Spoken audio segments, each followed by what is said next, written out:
Vous souvenez-vous de l'apologie du loup et de l'agneau?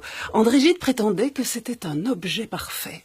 Tandis qu'un agneau se désaltère dans le courant d'une onde pure, un loup cherchant querelle et affamé fait valoir son droit du sol et son impérieuse supériorité.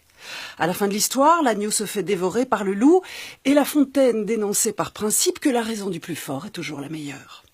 Dans les systèmes éducatifs modernes, les enseignants évaluent et attribuent des bonnes notes aux plus forts. Les entreprises aussi valorisent l'effort. Le travailleur est évalué sur sa capacité à s'adapter aux injonctions de l'efficacité économique. Les plus performants obtiennent un beau bulletin qui s'accompagne de privilèges qui font de la vie en entreprise une école pour les grands, où les patrons se comportent comme les maîtres d'antan. Dans le même temps, les agences de notation attribuent elles aussi des notes aux États les plus forts en leur accordant la faveur d'un triple A selon qu'ils ont soumis leur budget à une austérité suffisante, permettant aux banquiers d'être toujours plus forts et aux gens ordinaires affaiblis de satisfaire ainsi à l'appétit vorace du loup. Mais qui est fort et qui est faible? C'est vrai, qui est fort?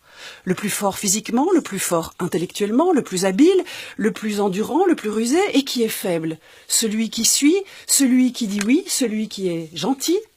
Le libre marché glorifie la compétition et fait la part entre les gagnants et les forts, et les perdants et les faibles. Si la nature a horreur du vide, le capitalisme a horreur de l'échec. Et nous nous habituons à soumettre le monde et à soumettre les autres à une évaluation permanente en distribuant, comme si nous-mêmes étions les maîtres, les bonnes et les mauvaises notes. Mais existe-t-il un point de vue susceptible d'évaluer la vie? Sur une échelle de 1 à 10, où placer le curseur qui déterminerait la valeur de la vie pour le riche ou pour le pauvre, pour le champion de natation ou pour le footballeur corrompu, pour le travailleur honnête ou pour la personne sans emploi, pour le malheureux, pour le chanceux, pour l'artiste ou pour le sage? Car la vie n'est pas une entreprise, ni une banque, ni une école, encore moins une agence de notation qui administre et attribue des notes. La vie nous met sans cesse à l'épreuve et dans ce défi permanent, il arrive que les forts brusquement deviennent faibles et on appelle cela un accident. Et puis, il y a celles et ceux dont la vie entière est un accident. Quelle note, c'est-à-dire quelle valeur attribuer à leur vie?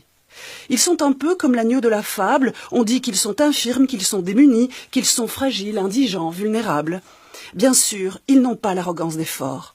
Mais chaque jour de leur vie, sans notes et sans bulletin, ils se mesurent aux limites et connaissent mieux que personne l'essence de la force.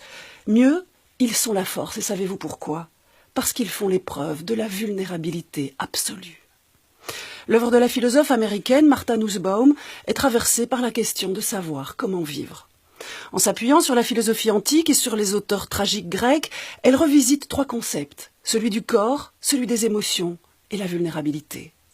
Au lieu de défendre l'idéal stoïcien selon lequel l'homme bon, l'homme bien ou le héros est le fort qui se montre invincible face aux coups du destin, Martha Nussbaum soutient qu'il s'agit, pour bien vivre la vie, d'affronter notre vulnérabilité, de faire face à la vieillesse, à la perte de nos forces, aux mouvements et aux voix qui se rouillent et à l'effondrement du corps, c'est-à-dire d'assumer que nous sommes de passage et que nous dépendons des autres et du flux des événements du monde.